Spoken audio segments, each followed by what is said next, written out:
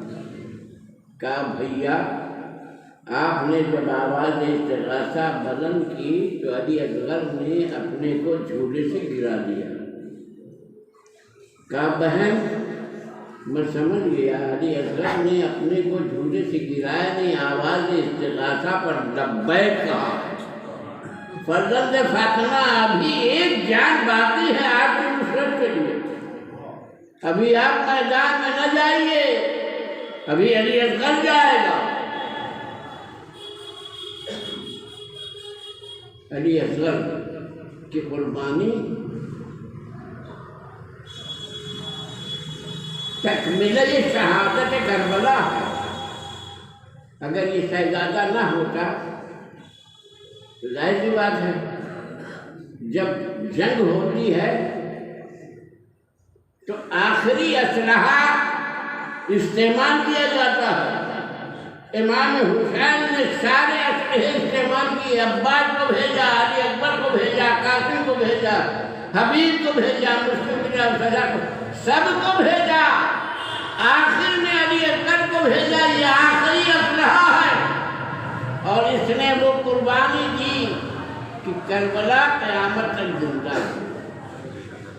میری دعا ہے پروردگار عالم ہم سب کو توفیق عنایت فرمائے، اہل بیت آل محمد کی سیرت پر ہم بھی چلیں اور پالنے والے ان کے صدقے میں جہاں جہاں بھی ان کے ماننے والے ہیں ان کی عزت آبرو کی حفاظت فرما، ہر بلا سے محفوظ فرما، بیماریوں سے محفوظ فرما، سعادت دنیا عنایت فرما۔ امام زمانہ عجلہ تعالی فرجہ الشریف کو ہم سے راضی فرما، ان کے ظہور میں تعلیم فرما۔ صلی اللہ علیہ وسلم۔